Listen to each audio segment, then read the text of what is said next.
بسم اللہ الرحمن الرحیم۔ ناظرین، ویلاگ نمبر 276 دوسری قسط ہے، آخری فوجی مہم، پیج ہے 622، کتاب ہے سیرت النبی صلی اللہ علیہ وآلہ وسلم۔ اس کتاب کے رائٹر ہیں مولانا صفی الرحمان مبارک پوری رحمۃ اللہ علیہ، اور اس کتاب کا ٹائٹل ہے الرحیق المختوم۔ سیرت النبی صلی اللہ علیہ وسلم پر دنیا بھر میں اول انعام یافتہ یہ کتاب ہے، جس سے ہم قرآن و سنت کی روشنی میں آپ کے سامنے رکھتے ہیں حضور اکرم صلی اللہ علیہ وسلم کی سیرت پاک۔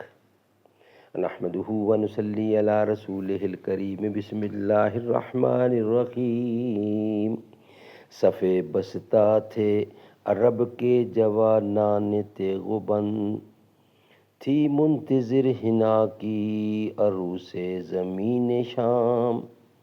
ایک نوجوان صورت سیماب مضطرب، آ کر ہوا امیر عساکر سے ہم کلام۔ آخری فوجی مہم۔ رومن امپائر کی کبریائی کو گوارا رومن امپائر کی کبریائی کو گوارا نہ تھا کہ وہ اسلام اور اہل اسلام کے زندہ رہنے کا حق تسلیم کرے، اسی لیے اس کی کمر رو میں رہنے والا کوئی شخص اسلام کا ہلکا بگوش ہو جاتا تو اس کے جان کی خیر نہ رہتی، جیسا کہ معان کے رومی گورنر حضرت فروہ بن عمر جزامی کے ساتھ پیش آ چکا ہے۔ اس جرأت بے محابہ اور اس غرور بے جا کے پیش نظر رسول اللہ نے صفر سن 11 ہجری میں ایک بڑے لشکر کی تیاری شروع فرمائی، اور حضرت اسامہ بن زید بن حارثہ رضی اللہ عنہ کو اس کا سپہ سالار مقرر فرماتے ہوئے حکم دیا کہ بلقاء کا علاقہ اور داروم کی فلسطینی سرزمین سواروں کے ذریعے روند آؤ۔ اس کارروائی کا مقصد یہ تھا کہ رومیوں کو خوف زدہ کرتے ہوئے ان کی حدود پر واقع عرب قبائل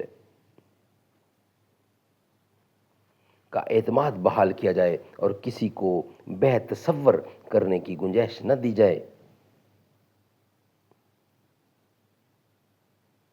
کہ کلیسا کے تشدد پر کوئی باس پرس والا نہیں، اور اسلام قبول کرنے کا مطلب صرف یہ ہے کہ اپنی موت کو دعوت دی جا رہی ہے۔ اس موقع پر کچھ لوگوں نے سپہ سالار کی نو عمری کو نکتہ چینی کا نشانہ بنایا اور اس مہم کے اندر شمولیت میں تاخیر کی۔ اس پر رسول اللہ نے فرمایا کہ اگر تم لوگ ان کی سپہ سالاری پر طعنہ زنی کر رہے ہو تو ان سے پہلے ان کے والد کی سپہ سالاری پر طعنہ زنی کر چکے ہو، حالانکہ وہ خدا کی قسم سپہ سالاری کے اہل تھے اور میرے نزدیک محبوب ترین لوگوں میں سے تھے، اور یہ بھی ان کے بعد میرے نزدیک محبوب ترین لوگوں میں سے ہے۔ کون، کس کا ذکر ہو رہا ہے؟ صحیح بخاری باب بعثت النبی، اسامہ نمبر 2 اور پیج ہے 612۔ سبحان اللہ، سبحان اللہ۔